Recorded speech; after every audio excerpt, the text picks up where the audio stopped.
They met long ago, a boy in school and his teacher. But close in age, they spent most of their time not learning history, but talking about music and fucking around. Years later, and still not particularly grown up, they're trying to relive those nerd out sessions. Please humor them, or don't. Hi, I'm Sean. And I'm Andy, and this is the We're Right Club. Different format. We're leaving the top 5 list and proving that we know more than Rolling Stone magazine. Easy.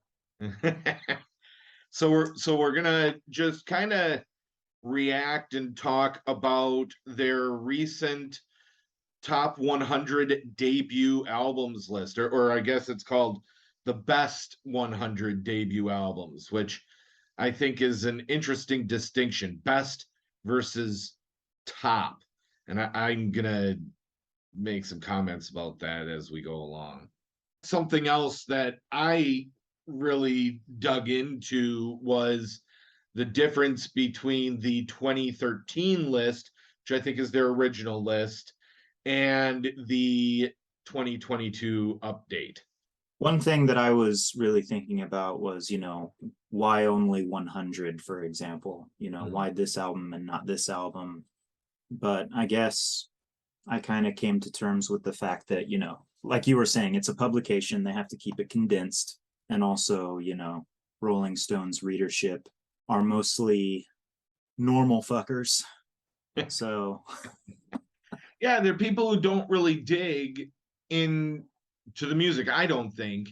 But I also think that I do think Rolling Stone readers will look at this list and they'll have, why isn't such and such? Why isn't such and such? But it'll be more, and I found myself doing this when I was looking at it, more like, well, I like this debut album. This is my favorite debut album versus, okay, in the pantheon of popular music, where does this fit? And I guess, right. Yeah, like my example was, God, Blind Melon, I think is one of the greatest debut albums ever. Okay, I get maybe why there's over 100 better ones.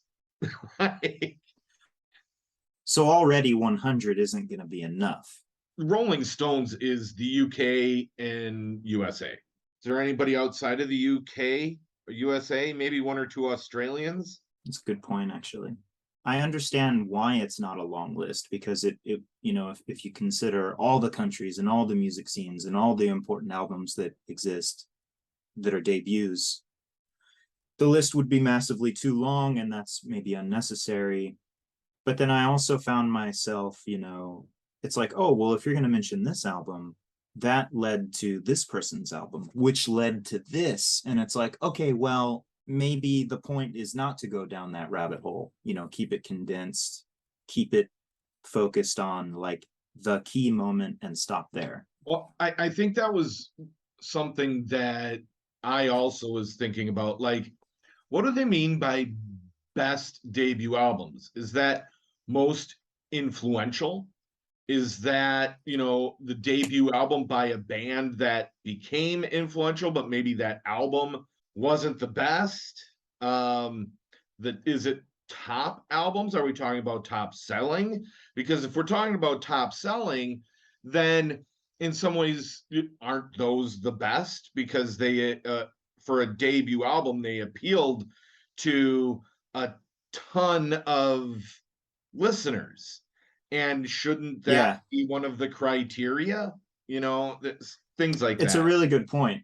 It's a really good point, because I think if I were to make a list like this and force myself to be as, concise as possible, I would have my criteria be, debut albums that were responsible for starting something key in the history of music. So I kind of approached my critique of the list in that way. But with that said, they did kind of mix it up, right? Like, you were saying like, well, but I like this debut album, so why wouldn't that be considered? Well, so for example, The Killers, their debut album, I love that album. Yes. It's an amazing album. It started their really, amazing career. Did it start anything? No, but it did make the list. So yeah, they kind of mixed it up too, didn't they? Well, see, this is what I am looking at. The other thing I was looking at is I looked at their 2013 list and started comparing it to the 2022 list, which ended up bringing a whole nother set of questions of, well, what made it a great album in 2013 and all of a sudden by 2022 all of a sudden it's not the best anymore? Really? Right. Like, Right. how much has changed? And then I started looking a little bit at the politics of it, and I think that the biggest telling factor for me was the fact that the Beastie Boys' License to Ill in 2013 was the #1 debut album. Why? Adam Yauch had just passed away. Ah, Right? okay. Like, Okay. oh, okay, we got to tip the hat. Right. He was a pioneer. I'm not discounting Right. License Yeah. to Ill. It's a great album and it deserves to be on a list. But #1, greatest debut album of all time, really? There's a reason for that, right? Right. Like, and I think that, and I noticed this because I'm a nerd for these Rolling Stone lists.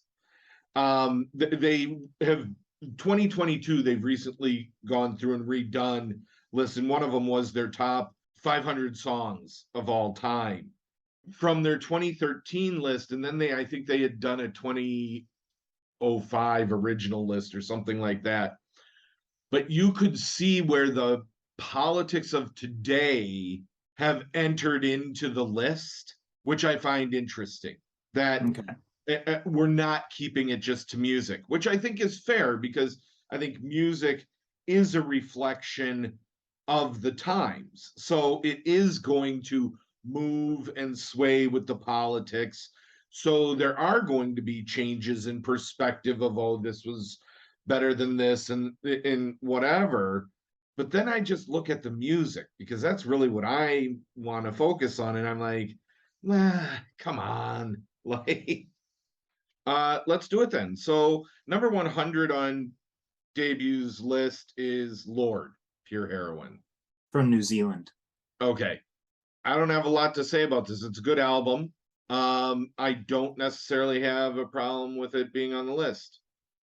Yeah, I don't have a problem with Lord. I'm not necessarily a fan. I haven't spent a lot of time listening to her, but I know that she's made a lot of waves. A lot of musicians that I respect that have been around for, years, even decades, were blown away by her. It's an unoffensive addition to the list for me. That's kind of my feeling. Next one, Big Star, #1 record. Great album. Deserves to be on the list. Definitely, I think if you look at influence, Alex Chilton had influenced such a broad number of groups after them. In some ways, they were ahead of their time. Do they need to be higher than where they are? I don't know. I think they're higher than some of the others that are on the list. But overall, I'm pretty happy with Big Star being there. The song 13 is on #1 record, and that song is awesome. I've mentioned that song in another podcast.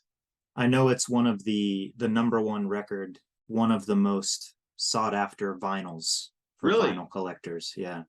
Big Star were not super popular. Really? Right? So there's probably limited printings would be my guess. Yeah, it tends to be really pricey or really beat up. Yeah. Number 98, Devo. Are we not men? We are Devo. I mean, it's Devo. It's definitely it's an iconic classic debut album. Yeah. I don't think there's much to talk about. It deserves to be on the list.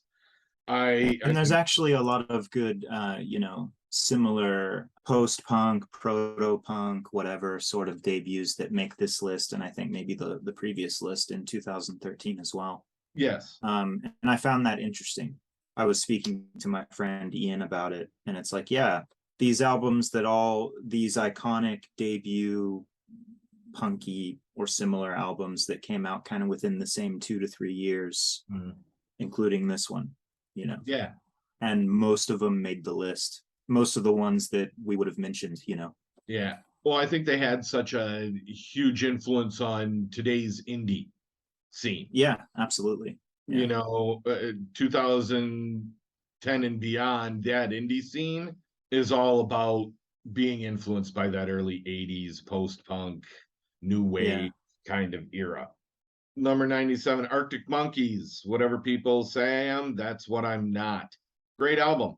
I find interesting and telling of the time is that on the 2013 list, they were number 30, and now they've taken this precipitous fall to 97. What makes it all of a sudden that much worse of an album? I don't know, other than maybe just the test of time, and that, yeah, it's a great album, but how much influence has it had? Does it hold up to today? You know, I don't know. Yeah, I just see it as, you know, an album that was hot that year or for that handful of years. And so I'm not exactly sure why I would make a list like this, to be honest. Similar to, you know, the Killers album. I like that album a lot. And, you know, maybe it would have made a list closer to when it was released. But on a list that apparently needs to be this condensed, I'm not exactly sure about why Arctic Monkeys would be on it. Then again, I don't know a whole lot about them. This is where I think that whole like album sales argument may come into play. They're basically a dancey punk band that's playing, I guess, stadiums and, you know, festivals, and totally. They took an indie thing and made it. They didn't make it massive, but they took an indie thing and did it massively. Yes, that's essentially what they did, which is probably why they're on the list, because they're the most successful to do that. What's next? One of your favorites, I guess, Nirvana, Bleach. It totally deserves to be on the list. Maybe not, actually. Nirvana's big album was Nevermind, right? That's the one that broke, and that's not a debut album. However, I feel like Nirvana is significant enough on the scene, and I do think that if you asked like grunge fans or Nirvana fans, they would say Bleach might be the better album, just because it was more raw. It was more, I think, of the vision of what Nirvana was or wanted to be.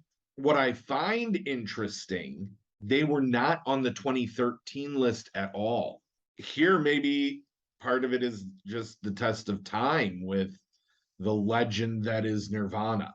Yeah, and with Nirvana, you know, it's not exactly the same, but it's a similar sort of deal with grunge and gangster rap with NWA, for example. Like, in the grunge scene, you know, and correct me if I'm wrong, I don't know a whole lot about grunge, but there were other things going on. Yes. But Nirvana are credited with kind of really jump-starting it, right? Maybe not with this album in particular, maybe more with Nevermind, but, you know, in that sense, this debut album would be important because, you know, there was already a scene, but they kind of were responsible for jump-starting it, I guess. Yeah, right? Wholeheartedly. Yeah, so it's kind of like with NWA, which I think, you know, they're also on this list. It's like gangster rap already existed, but the way we know it today is because of, you know, NWA's debut. So it's kind of like, you know, in that sense, I guess that's why Bleach would make the list. Yeah, and I'm happy actually where it is. I don't think it needs to be higher because they're Nirvana. Because like we said, I think Nevermind was their album that broke them. It wasn't their debut. Lady Gaga, 95. Yeah. Album called The Fame. She deserves to be on the list. This album deserves to be on the list. It's a killer album. Her influence is undeniable. I actually would probably put her higher on the list, to be quite honest. I think that there are other albums on here that don't deserve to be on here that would bump Lady Gaga up. She's definitely a powerhouse, culturally, musically. Oh, for sure. Next on the list, 94, Arcade Fire. Again, this is another good example, I think. Amazing album. Started a really good career. I prefer their second album, but that doesn't matter. Did it start something? They breathed some new energy and excitement into just like the indie world, I guess. I'm indifferent to Arcade Fire. I find it very interesting that in 2013, they were number 15, and now they've taken this huge drop to 94. I am willing to bet that the next time Rolling Stone does this, or if Rolling Stone had put this out next week, they would be out. Be on the list because their lead singer is having some legal issues. He's being charged by multiple women for sexual misconduct. And there was also like I heard something about domestic violence. Yeah, something like that. Rolling Stone ain't keeping him on the list. I mean, they're fucking Canadian anyway. Right. So. Shout out to Canada. Why does it need to be this Canadian band? Why this one? Right? You know? What happened to Anne Murray? I'm gonna be honest. If we're gonna shout out a Canadian band, Bare Naked Ladies Gordon should be on this list because that is a great album. I like them. I've never said that out loud before. I'm a big fan of Bare Naked Ladies, and their first album should be on this list. Definitely above Arcade Fire. 93, Disclosure, Settle. I don't understand why they're on the list. I didn't get it. They get mentioned a lot by, you know, kind of like with Lord, you know, a lot of musicians that I respect that have been around for a long time are like, oh, they're the new hot thing or whatever. I'm not sure why it would need to be on a top 100 list, but their name has floated around and people respect them for whatever reason. Yeah, I didn't get it. Number 92, Yazoo, Upstairs at Eric's. Yazoo, sometimes referred to as Yaz. It's a good album. Yeah, I mean, when I saw this one, I was like, yeah, I mean, I hear music nerds mention this album from time to time. I've heard it. It's cool. 91, The Libertines, up the bracket. Yeah, I don't get this one. It's a great album. I love The Libertines. Not in the top 100, sorry. Thank you. Good. Number 90, Drake, Thank Me Later. Okay, I gotta be honest with you. I do not like Drake, but I was like, okay, and I went back and listened to the album. This is a good album. It may be the only one of his that I could stomach listening to. Drake has had a huge influence since, you know, over the past 10 years. He's very popular. Maybe he deserves to be on this list. This album I can put on there, and that's where I'll leave it because I don't have much else nice to say. I'm exactly the same. Don't like Drake, but I checked out this album and I enjoyed it. I thought the production was really great. And, you know, reading about why it's on the list, yeah, I get it. You know, it kind of shape-shifted the popular hip-hop scene, just like how Kanye West was trying to do with his 808 album. And it's funny because that 808 album that everybody sort of hates, it actually like spawned this whole like trappy emo rap movement. And, you know, apparently this debut album by Drake changed the landscape of, you know, poppy hip-hop. You know, I think about other hip-hop things that weren't mentioned, like what about Bone Thugs and Harmony? You know, Right. they kind of shifted the geography a little bit, and stylistically they're definitely still influential. They're just not mentioned anymore. Well, like we were talking about earlier, I feel like, you know, if Drake is going to be on this list after this first album, I think he's just trying to be a more poppy Kendrick Lamar. And if we're talking about people who had an influence on hip hop, Kendrick definitely. Yet his debut is not on this list, which Right. I find really interesting. It was on the list in 2013. Now he's gone. I don't know. I personally feel like Kendrick has had just as much influence, if not more influence, than Drake on Right. the hip hop scene and the stuff that's been coming out. Maybe it's something like, you know, just political and also fad. because Yeah. I remember maybe around 2013 when he made the list, maybe around that time, people were talking a lot about, Yes. how amazing Kendrick is. And, Yeah. all of a sudden, who are your top 5 West Coast rappers? All of a sudden he's making the top 5 list along with, Tupac and Snoop. But now that conversation isn't as hot, that leads me back to the Arctic Monkeys. Is Right. that still a hot topic? Why are they on it? Right. Number 89, Whitney Houston. Whitney Houston. Yeah, deserves to be there. It's an awesome album. Iconic. I don't know what else to say about it. 88, Violent Femmes. Violent Femmes. My only comment about this is I find it interesting that in 2013, that album was ranked 22, and now Okay. it's dropped to 88. I'm not necessarily mad at that. I just find it interesting. Does it deserve to be there? Hell yes. Great album. They expanded punk. Like all of a sudden it's this acoustic. There's, an acoustic guitar, a multi-instrumentalist, a guy with just a snare drum, and they're doing punk tunes. And they're from Milwaukee, so that's awesome. It's got Blister in the Sun, iconic, a Yeah. song about masturbation. Yeah. Added Up is basically just about this poor guy who doesn't get any action. It's an iconic album, deserves to be on the list. 87, Cyndi Lauper. She's so unusual. I love this album. I think I have the vinyl of this when Me it too. originally came out. I bought it a little later, but I have it too. I assume you probably bought it a little later. It deserves to be on the list. In 2013, it was higher. My own little bias probably tells me it should be higher on this list than what it is, but at least it's on the list. It deserves to be there. She's still influential.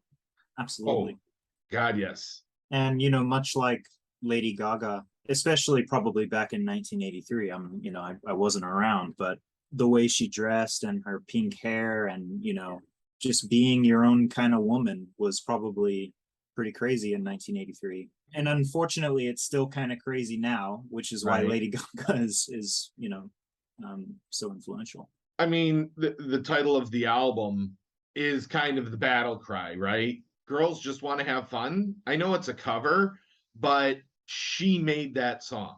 It was a message. Number 86, The Killers, Hot Fuss. We already mentioned The Killers a little bit. It's one of the best debut albums of all time in general. I think it's a perfect album. They took this synthy 80s sound, but also this very kind of Vegas vibe and made it big. And sang in a British accent. Sorta. Really? Sort of. Like, they sound English, let's be real. I never really thought that. Oh, I did. I like, yeah, to me it was like Vegas boys trying to be London boys. I'm happy with them being on the list. It's a great album. Yeah. So number 85, Roxy Music, Roxy Music. I'm sure it deserves to be here. I have never understood the draw to Roxy Music myself. But I understand their influence has been huge. In the UK, they were massive. I get it. It's just not my thing, so I'm not gonna. Okay, it's on the list. I'm the same way. Well, then let's go to 84, Nine Inch Nails, Pretty Hate Machine. Yeah, deserves to be on the list. People like to say that Reznor ripped off a lot of 80s music. I think they say that, he ripped off Skinny Puppy, I think is the band that they say. But you know what? He made it a thing. He took that hardcore, trashy kind of industrial thing and made it a thing. And he jump-started Marilyn Manson's career, which means a lot to me.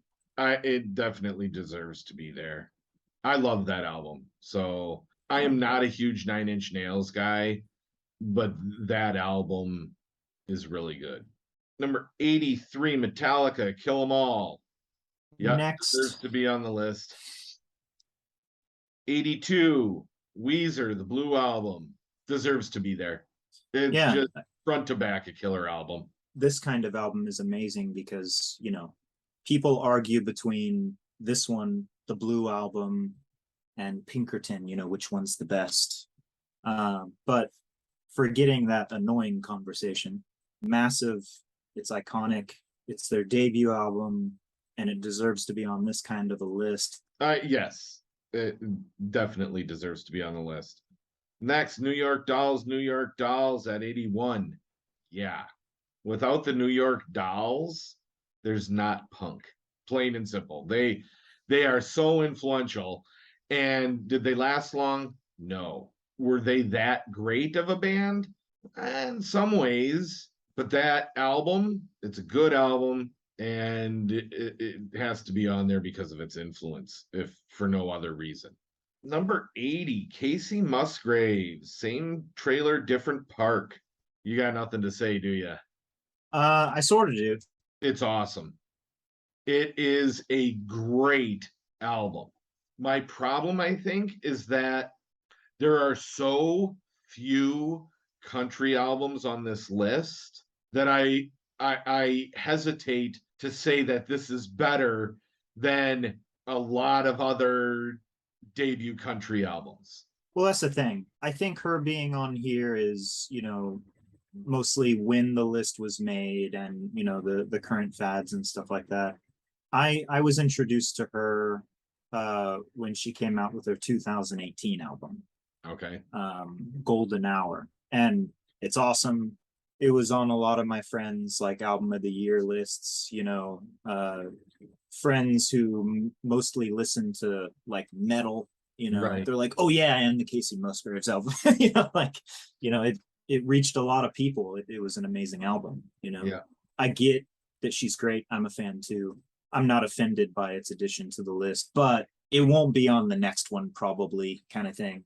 Like you said, there's a whole lot of other albums before her that probably should be number 80 at least.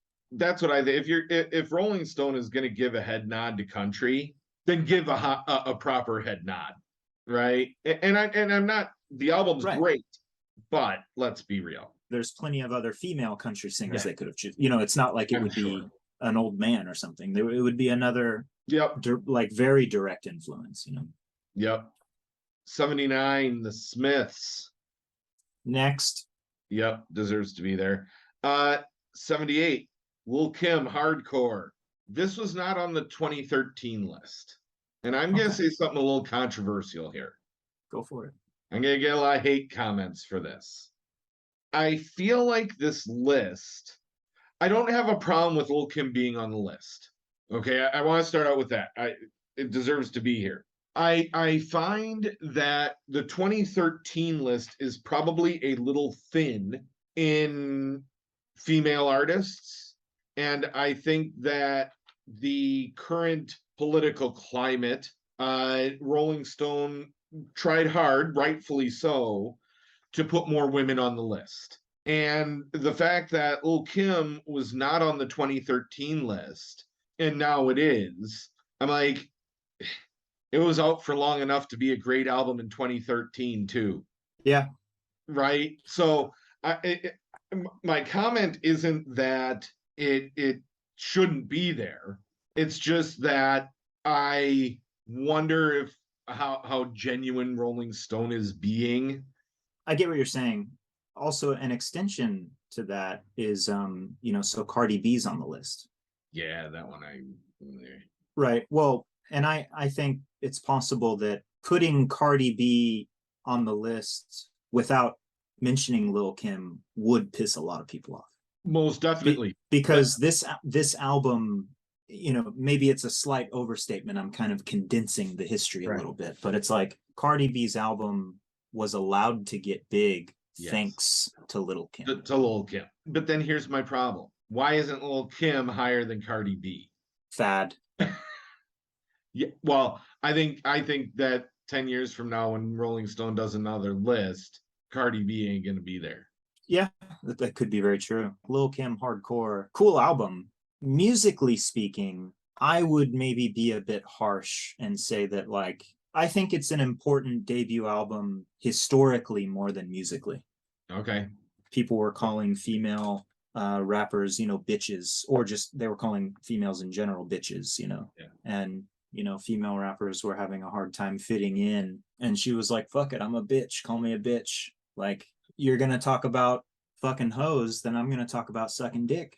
Yep. And she just, and she did it. it was awesome. And Cardi B, they're flipping the script just like she did. Number 77, MIA or Mia. I don't have much to say. Deserves to be on the list. It's influential within its genre.